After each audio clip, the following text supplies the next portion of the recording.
Perfect. So yeah, we'll start.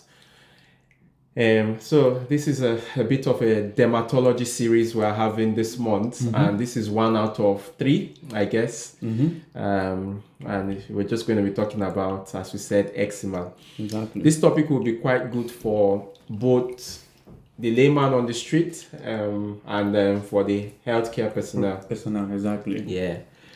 Okay, so we'll just go straight into the topics for today.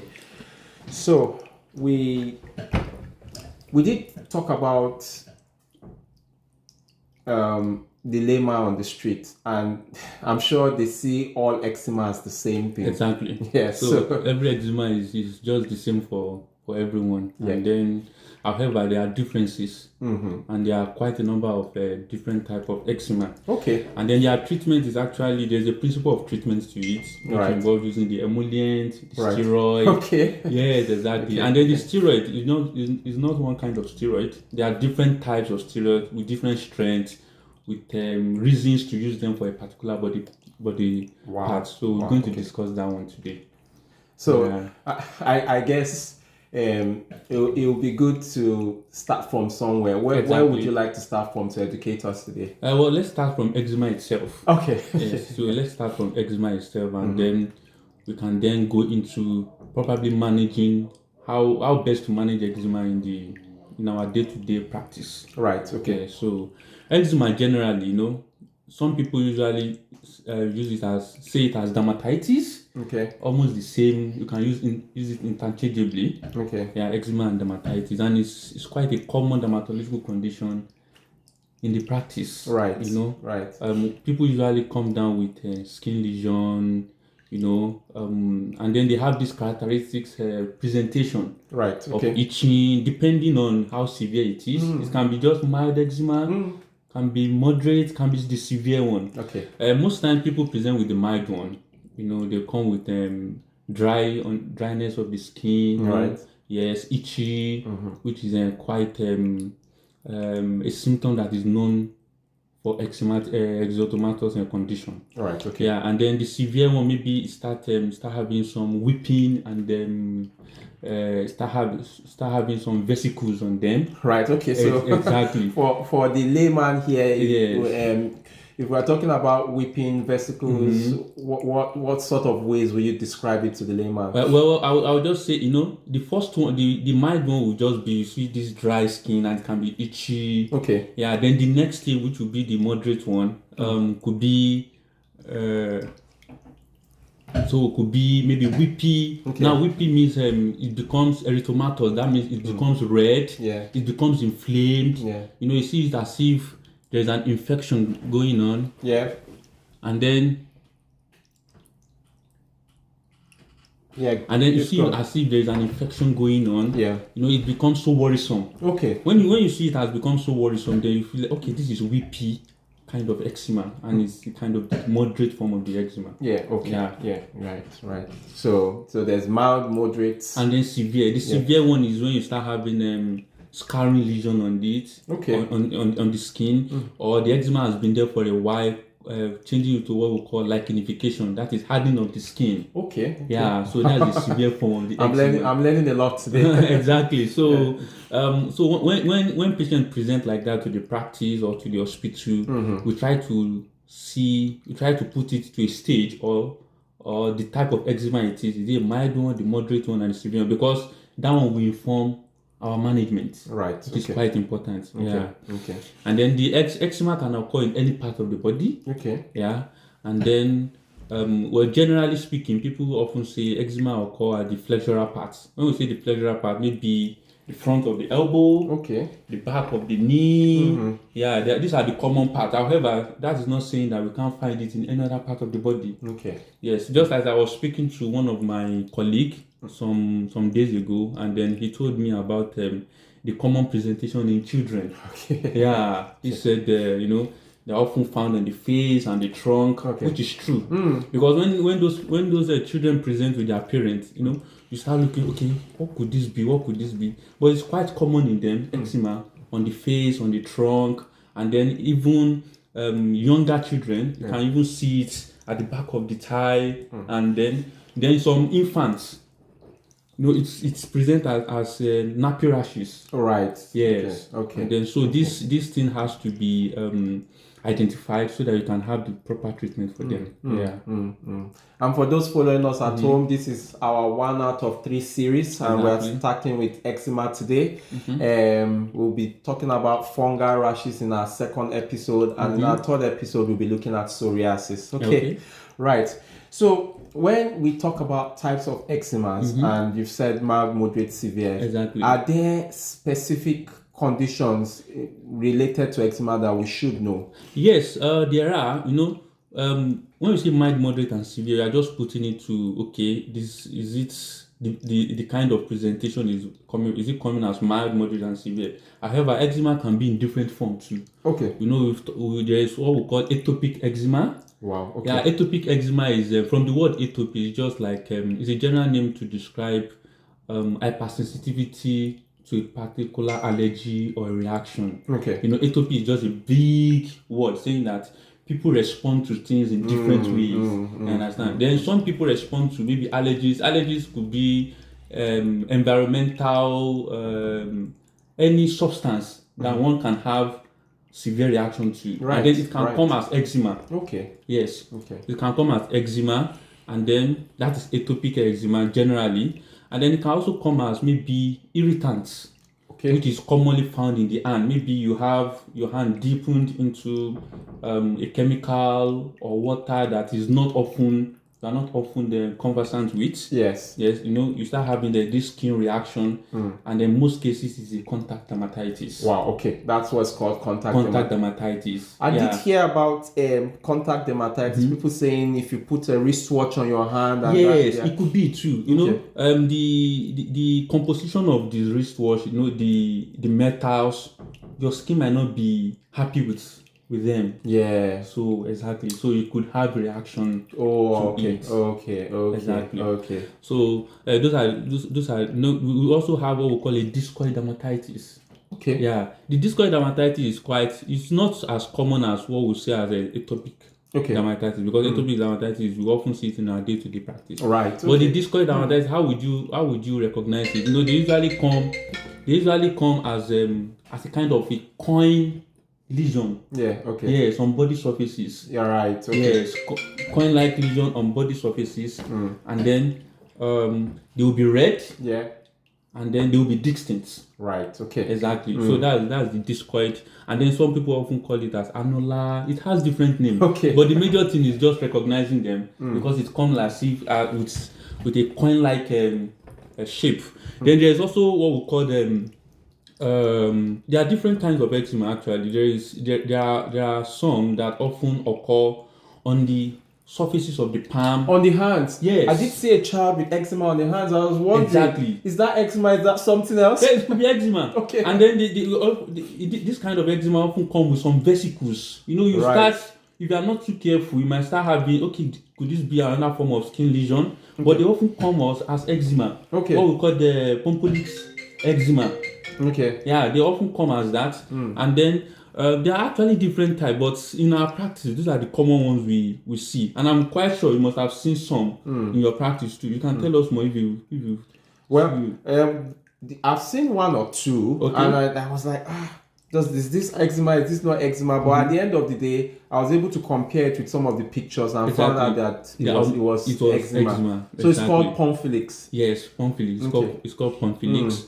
And then there's one also called. There are quite a number. One good thing about them is when they present, you can actually give it a name.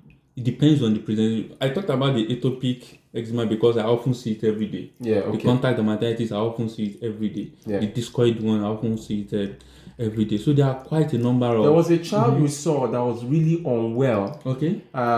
He has asthma and all that. Yeah. And they had to rush him to the hospital because they said he had a very severe form of eczema where they had to give some antiviral treatment.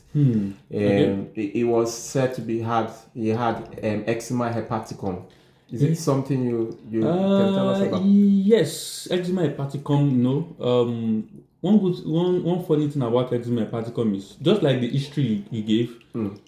A patient with asthma, right? Yes. Yeah, and then that means he has a form of atopy too. Okay. Now the eczema hepaticum is just almost like a severe form of the eczema too. Okay. Yeah. Okay. Wow. Yes, it's a severe form of the eczema, and then when it presents like that, it's better you tackle it head on. Right. Okay. Yeah. Okay. Wow. And I think our main focus today is treatment of eczema. Yes, generally, exactly, treatment of eczema, because majorly when the patient presents to the practice or to the clinic to the hospital, what they want is solution. Exactly. So we want to know if it's eczema or not. Exactly. But we don't care about the names, whether it's eczema, hepaticum, or discoid eczema, the major or thing conflict. is the patients are not worried about the name. They just want treatment. We just want treatment. Because it can be so annoying. The symptoms are so annoying. Itching, scaly skin, whippy, lesions and the rest. So majorly the treatment, there's a principle of treatment to it. Okay. And then it involves using emollients, what we can easily call them moisturizing the skin. Okay. So is there room for steroids then? Yes, there's a room for steroid. Generally, if you use emollients and then steroid. We can't use only emollients and we can't use only steroids. It's better if you want to tackle it head on, use the two together. Okay. And there are ways to use the two together. Right. Yes. Right. And then because they often present with dry skin, so you need to make the skin happy. Okay. That is why we used to use the emollient. Okay, I get that now. So to moisturize the cream and to reduce, the symptoms, the worrisome symptoms, especially the itching. Yes. Because you can't just find yourself having to itch and scratch your body. That's very discomforting. Exactly. So while you reduce those symptoms, you need to treat. Okay. So in treating now, that is where steroid comes in. And I can see on your screen there's something about fingertip unit. What's this all about? So if you want to talk about steroid, generally steroid has to be used carefully. Okay. Yeah, and then in quantifying topical use of steroid, it can be quite difficult. Yes. But luckily, researchers have shown that we can use a fingertip unit to help with application of steroid. Okay. And it gives us an idea of the amount of steroid will be given for a number of times and the number of days will be given the patient. Okay. Yes. So just let's talk about fingertip unit. Okay. Now, fingertip unit, as you can see, the short form is FTU. It's just talking about an adult fingertip. Okay. Yeah, from the tip of the finger to the first crease, which is the first crease on the first joint. I see. Okay. You understand? So when you put a nozzle in the nozzle of the tube or whichever form it comes, and then it covers this fingertip, then we call it one fingertip unit. Is that what it means? Exactly. That is what it interesting. That is what it means. And then this one fingertip unit, it's equivalent to 0.5 gram of the steroid, whichever strength of the steroid you are using. Okay. Now, then another thing is, because eczema occurs in different parts of the body, there is an amount that should be used for different parts of the body. Okay. Exactly. You understand what I'm saying? Yeah. For instance, for my hand, for the whole of my hand, it's expected that one finger tip unit of steroid should be used. Okay. You understand? That means one fingertip of steroid, I can use it to rub the whole of my hand, which is fine.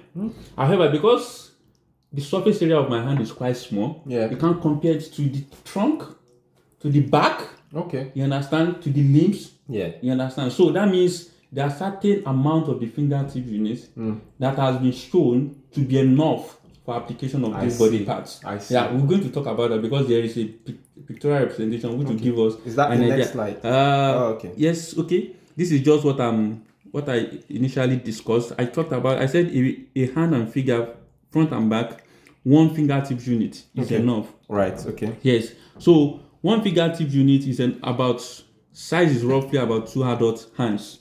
For 2 adult and one fingertip unit is enough. That is 0.5 gram of the steroid. So let me see if I understand that. Okay. So if I put 0.5, that's one fingertip unit for 2 adult hands. Exactly. So this gets 0.5, this gets 0.5. One fingertip unit is 0.5 gram. Okay. What I'm saying is one fingertip unit, that is 0.5 gram. It is enough for both hands. Oh, so just that small amount for both hands. Exactly. Interesting. Exactly. So that is what I'm saying. Then let's for front of the chest and abdomen. That means you need 7 finger tip units. That's a lot. Yes, that means you have to bring you have to put it the steroid. You have to put it on the tip of your finger. 7 times. Okay. You understand? Interesting. Good. So that is the meaning of. I'm understanding this now. And then the 7 finger tip unit means that that's about 14 adult hands. Size roughly 14 hands. So back and buttocks about 14 adult hands. Has to be, that is 7 fingertip unit. Yes. Do you understand? Yeah. Then the face and neck about 5 adult hands. That is 2.5 fingertip units. Yes. Yeah, these are quite interesting. So yes, this is the pictorial representation I was talking about. Okay. Yeah, just let us see. This is an adult. The first one is talking about an adult, and the second picture is just talking about children. Yes. Obviously, because of the difference in the body surface area. Yes. Now, as I've initially said, I said 1 fingertip unit is equivalent to 0.5 gram. Yes. So let's work it out. So how much do we prescribe for a particular part of the body? Okay. You understand? Yeah. Let's say, for instance, if using steroid once daily on the entire adult chest, the torso, and the back. Yes. Now, the 14 finger tip unit is equivalent to 7 gram per day. Okay. Now, that means a 30 gram tube will last for 4 days. Now, why is this calculation important? Remember, we are using steroid. Yes. Steroid has their own telling side effects. Yes. And we have to be very careful in using steroid. Okay. And then another thing is, the attitude of every human being is, oh, that cream works. So I want to use it again. I'll be using it again. I'll be using it for more than the prescribed time. And one has to be careful because it comes with side effect. We wouldn't want to be dealing with the side effect after treatment. Yeah. Exactly. So now, similarly, if the area being treated is the size of 4 finger units, that means 30 gram will last 14 days. So it depends on the size of the area or the size, the part of the body that is being treated. Yeah.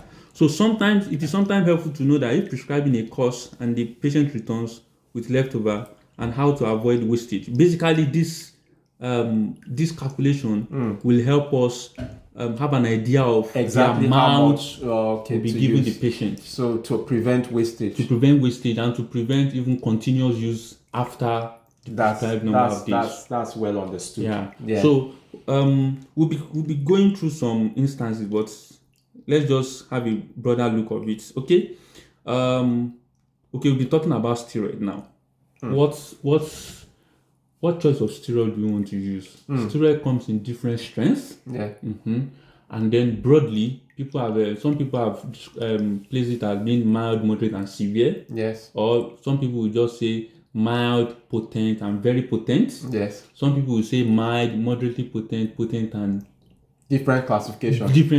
Classification. But we can just talk through maybe 4, breaking into 4 classifications so that it will be easy for us to understand. Okay. Let's talk about the mild strength steroid. Okay. Which is commonly which is mostly the one we prescribe. Okay. And then those ones are the OTC medications. Right. Over the counter. Oh, I was just asking what OTC means. You can actually get them over the counter. Right. Yes. Especially, so I can walk into any pharmacy and just buy that. And get those mild steroids. Would the pharmacy can I not buy like 6 and be using them? No, the pharmacy too, they won't prescribe, they won't just give you, they probably give you 1 tube of it. Because they understand the side effect that can come with it.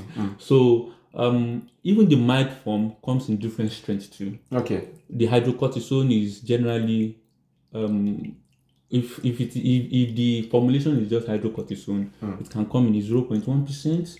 0.5%, it can come in 1%, 2.5%. 0.25. Yes. Okay. Those are the common ones that are. Is it 0.25 or 2.5? Well, I think it's 2.5. Okay. Yes, 2.5%. It comes in 0.1, 0.5, 1%, and 2.5%. Okay. So those are the mild strength steroid, hydrocortisone. Okay. And then the next one will be moderately potent. Okay. Yeah.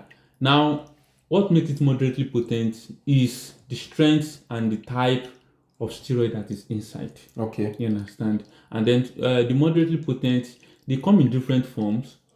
For instance, you can have what we call Betnovate RD. Yeah. Okay. Now, what is in this Betnovate RD is beclometasone and I think, if I'm not wrong, Valerate or something. Okay. Yeah. So and then those one comes in 0.025%. Okay. That's a moderately potent steroid. Yeah. Yeah. So then we can also have the potent one. Yes, we can have the potent one. Yeah. Yes. For instance, a betamethasone valerate in 0.1%. Remember the moderately potent, the beclometasone valerate in 0.025%. But when it becomes 0.1%, it becomes moderately potent. And then we can even have, these are the examples of the potent ones, like hydrocortisone butyrate. If it is not hydrocortisone alone, the hydrocortisone butyrate. Yes, those are the potent ones too. And then we can have the very, very potent one, which is they come in different trade names like Damovate, and basically they contain clobetasone butyrate or valerate, depending on the composition. Okay, so basically, what inform our choice of steroid? Now, we often consider certain criteria before we prescribe the strength of steroid. Now, we consider the age of the patient. Yeah. We consider the body parts Yeah. we are applying. We also consider the severity of the eczema. For instance, the age now. For children, we wouldn't want to expose them to potent steroid. Okay. So we will likely start with the mild steroid. We give them the mild steroid. And for children, infants with eczema, we give them this mild steroid. Yeah. And then for different body parts, some body parts have thin skin. Yes. While some body parts have a very thick skin. Yes. Now, for instance, just we were talking about the contact dermatitis, which often occur on the hands. Yes. You would want to use a potent steroid because of this thick skin. Yeah. But when you're talking about the face, the face, lower leg, those places have thin skin. Yeah. So mild potent steroid will just be good for them. Yeah. And then some body folds too, maybe underneath the breast, unfold areas of the skin. You want to use a mild potent. Yeah. Because this side, if you use a mild potent, the foldy nature of those skins will even make this steroid potent. Yeah. You understand? Yeah. So it depends on, just as I've said, it depends on the body type, the severity. A very severe eczema, you want to hit it with a very potent steroid. Yes. Yeah. And then mild eczema, you just give a mild steroid. I understand. So those are the things we consider before we start medication. Yeah. And then just as I talked about emollient the other time, there's no fast and hard rule about which one should come first. Okay. Most times we often tell the patient to start with emollients, apply emollients religiously on the body part that has been affected, and then wait for 20 minutes, 20 to 30 minutes before you apply steroid. Yes. Is there a reason why we are telling them to wait? Yes. Okay. The reason being that emollient comes in different formulations. It can come in cream or lotion. It can come in different formulations. But the basic principle behind waiting for a while before you apply the steroid is just because you don't want the emollient to dissolve the steroid and then the steroid going into different other part of the body that is not needed. So because steroid has to be applied on that part of the body that is affected with the eczema. You understand? Yeah. So basically that's just the general principle of applying. So let's, just as I've said, let's look at some considerations. Now, strength of steroid determined by the age of patient, the size and the severity of the eczema. Like for instance, we are talking about the child phase. Yeah. We want to go for a mild potent steroid. Okay. Like 1% hydrocortisone, just as I've explained earlier on. And then in the child trunk and limb, moderate potent, e.g. the Imovate and the Betnovate can be used. Yeah. Why? Because the trunk and the limb probably have a thicker skin compared to the child face. Yeah. Then the adult face, you can use a mild to moderate potent steroid. Yeah. Then the adult trunk and lymph, you use a potent one or the very potent one like the Betmovate. Yeah. The palm and the sole, they contain very thick skin. Yeah. So that is when you use the very potent steroid like the Dermovate. Yeah. Then steroid atrophy is common. You understand? Especially if the steroid is not used in the right way. Yes. Or you are using a hard steroid, a very potent steroid for a light skin, for a thin skin. Yeah. So in that kind of situation, you are making the patient susceptible to having a steroid atrophy. So one has to be very careful. Then extra care needs to be followed in areas like you have to be careful not to apply it around the eye, except it is quite necessary. Yeah, and in that kind of situation, you use very mild potent steroid, and it shouldn't be for a very long time. Yes. And then the face, regularly use of steroid can be avoided because the idea is when you want to prescribe steroid for the face, you have to tell the patient that if you are getting better, especially the mild one, then you should stop. Yes. And then the lower legs is in older adults, and those are at risk of leg ulcer. Our older adults, they have a lot of comorbidities.